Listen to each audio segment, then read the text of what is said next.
the name of God, Creator, Redeemer, Sustainer. Amen.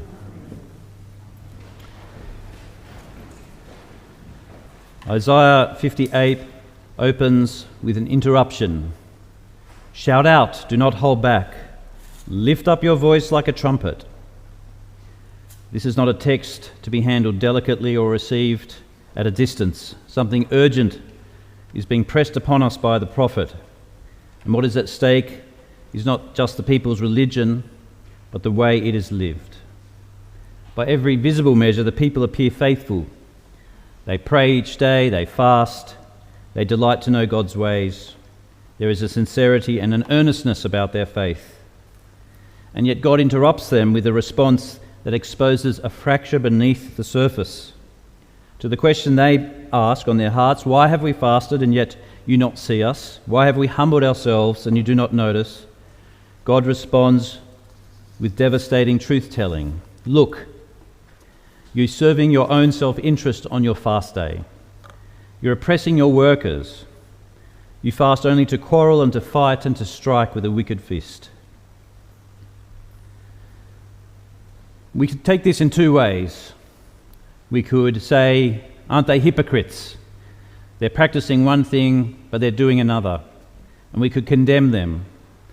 And in recent examples, perhaps at national prayer breakfasts overseas, one could say we have seen precisely this type of hypocrisy, where the words of Christianity are used, but the behaviour says something else.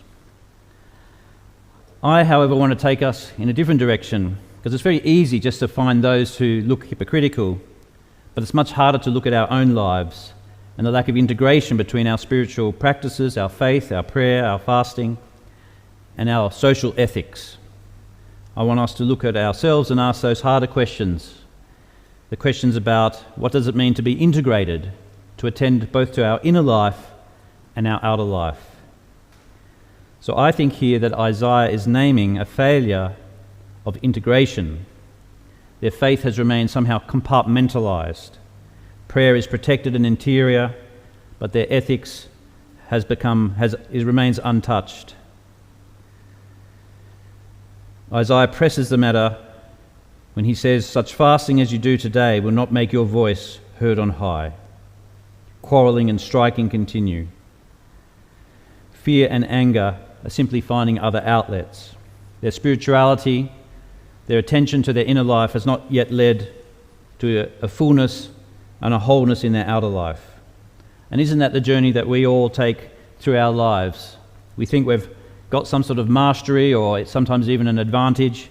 Sometimes we think we might have moral clarity or spiritual insurance, and yet our lives betray moments of aggression, moments of lack of compassion, moments when we are bystanders to injustice and fail to act. Because what's fascinating here is that Isaiah doesn't say, forget about your fasting and your prayer, go and serve and look after the poor and loose the bonds of injustice. He actually names the loosing of injustice as a form of fasting. In verse 6, is this not the fast that I choose? To loose the bonds of injustice, to undo the thongs of the yoke, to let the oppressed go free and to break every yoke. Can you see how this is an integrated vision where he is naming an interior spiritual practice, fasting, and its expression in this engagement with the society around them?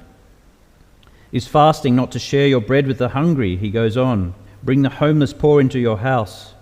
When you see the naked, to cover them, and not to hide yourself from your own kin.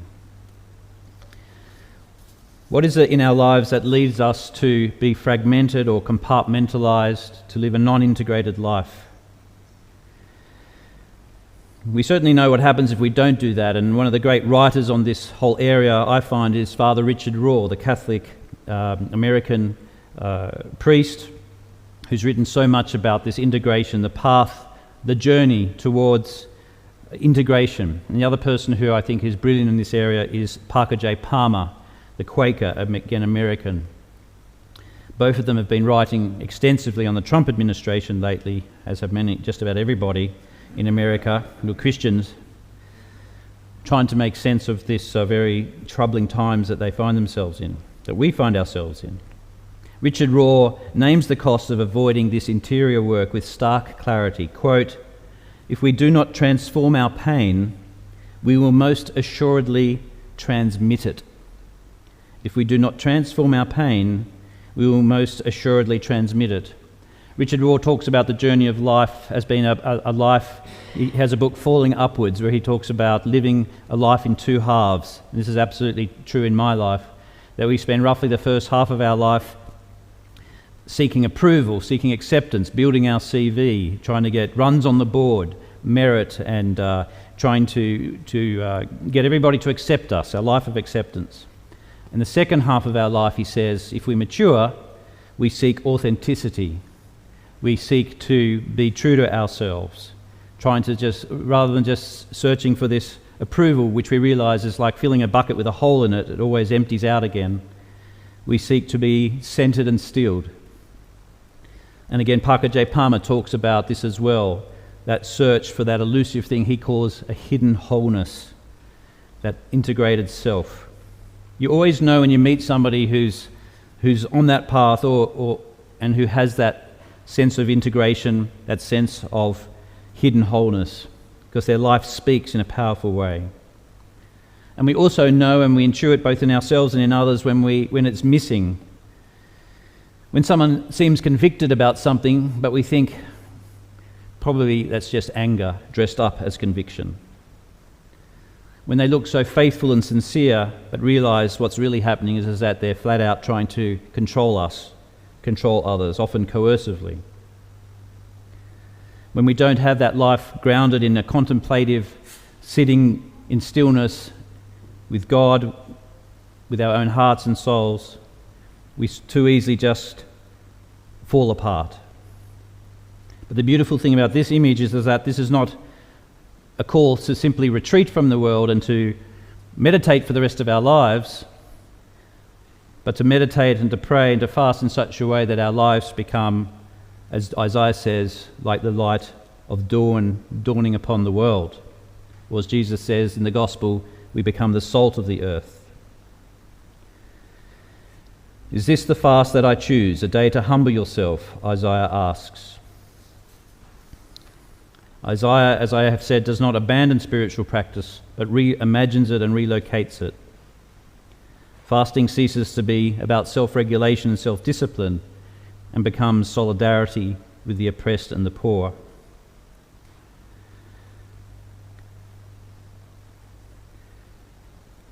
This journey that Isaiah imagines for us, that we can go on, is a journey that I myself have taken many times. In a sense, it's a journey that you just don't take once, you take over and over again.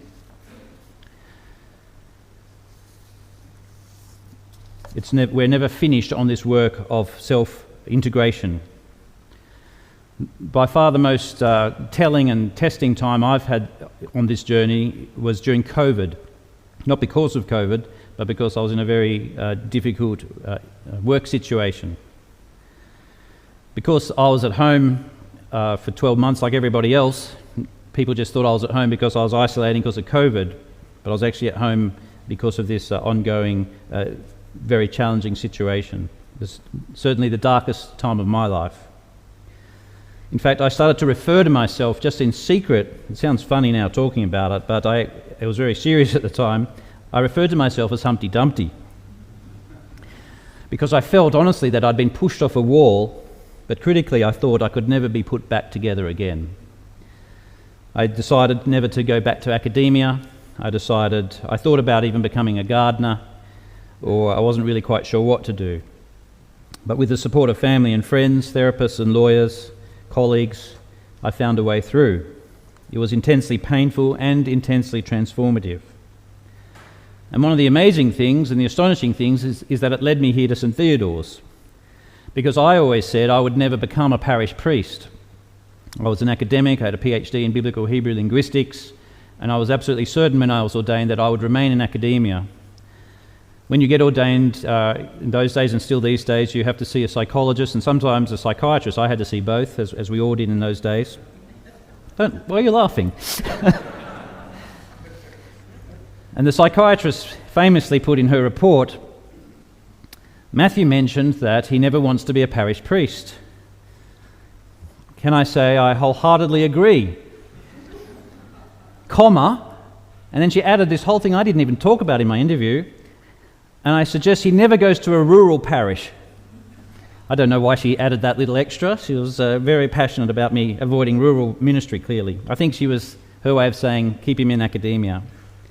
And when I told people I was never going to be a parish priest, everyone nodded and said, that's probably a wise thing. They could see I was very well suited for academia. My oldest brother's a professor. My sister and brother are both professors. And this was clearly my comfort area. And when I used to go, I was ahead of the theological college for 8 years, prior to the situation with the COVID at St Barnabas, which was a very happy 8 years. But every time I visited a parish, and because I visited almost every month and preached somewhere, and sometimes I even looked after a church when the priest was away, I felt inside me some sort of hardness, some sort of resistance, something that fought profoundly against this being in this place. And I always went away and thought, see, I was right, I should never be in a place like this. I could do it one-off, but something in me was very, very hard against it.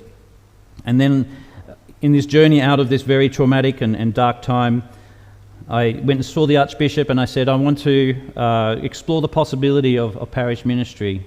Could I have a locum? So they gave me 7 weeks at Payneham. They closed that after I left. No, unrelated. It was already in a dire straits, put it that way. And then 13 weeks at Holy Innocents Bel Air. And it was about the second week in, now we'll get emotional at this point, it was about the second week in at Payneham, maybe the third week, and I was sitting there leading the service, and I thought, where's that hardness gone? Where is it? And I could not feel it. It was completely gone. I was astonished that everything inside me that had always resisted being in that place, it somehow broken. In the breaking of Humpty Dumpty, a lot of things inside me were broken, but something that was not good was broken as well. And I was astonished. So I thought, next week I'm sure I'll feel it again. But sure enough, week after week, I just felt completely at ease in this context. And whatever it is that in me that had been fighting against this or didn't do it. And the only person who's helped me ever make sense of this is Brené Brown, in her wonderful writings about, in leadership, learning to be vulnerable, learning to be courageous, learning to be grounded in one's values. But then she said that she also, she says you have to learn to let go of your internal armour, like a shell that protects you. You use it to protect yourself.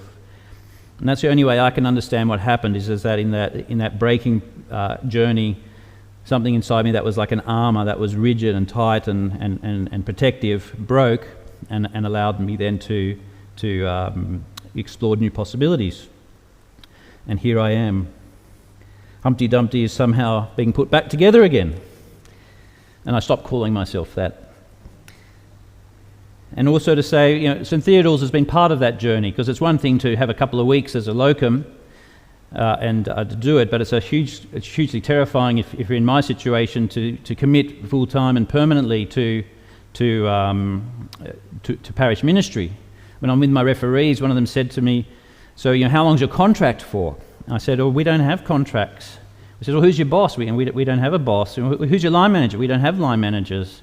What are your KPIs? I said, we don't have any KPIs. They said, that's a bit weird. I said, yeah, there's swings and roundabouts with it. But I'm there until I either have to break the law, or I decide to and the Archbishop removes me, or I decide to be moved to another time. And so this is what I think. Can you imagine someone who said they're never going to be a parish priest to take up a position that literally will go into and has no end point written into the contract? So I wanted to share that, because that was a key part of my journey, and a lot of that was realising that so much of my behaviour prior to that time were things that I thought were an expression of my faith, I realised were expressions of my dysfunctionality. Well, they were a mixture. The anger wasn't just simply righteous, sometimes it was just straight anger, and having to learn about all of that sort of stuff. So here I am. These journeys always take a lot of unlearning and relearning, undoing and remaking, letting go, and as they say, letting God. And as I also have mentioned, this beautiful community has been a key part of that healing process for me. So when I read this passage and think about it, You know, if I'd preached on this 15 years ago, I would have just gone hellfire and leather against all the hypocrites. I would have just burst out and said, look at Trump and his hypocrisy, what he said at the prayer breakfast. I would have taken that easy line to externalise it all. But now, having been through that journey and others, that's why I say, let's do the hard work looking at ourselves. And then, what is so gorgeous about this passage is this imagery, which I want to just finish off mulling over, is Isaiah's beautiful imagery here. Your light shall break forth like the dawn, and your healing shall go before you. Just to say, this ties in, as I've mentioned, with the image of light in the gospel, that we are the light of the world. But let's just sit with this imagery of dawn. I love it. Dawn comes when the world is shadowed in darkness. When dawn comes, there is still this darkness. When dawn is emerging in the morning, it's cold, isn't it? And then we become warmer. I mean, how many of you have made an effort some days to go and sit as the sun has risen? And it's not just the slow coming of the light, it's also the warming of the body. When dawn emerges, darkness does not disappear all at once, but it no longer controls the horizon. It enters slowly. It thins out the darkness and softens its edges. What has seemed fixed is loosening its grip. And similarly, we're not promised instant transformation. The journey of faith is not like switching on a light. It's like the emergence of the dawn. And that's what we know too, isn't it? Repairing breaches, feeding the hungry. That work doesn't dismantle unjust systems overnight. Those journeys are a lifetime of commitment. The journey to a hidden wholeness is a long one. Dawn is a light that inhabits the darkness rather than denying it.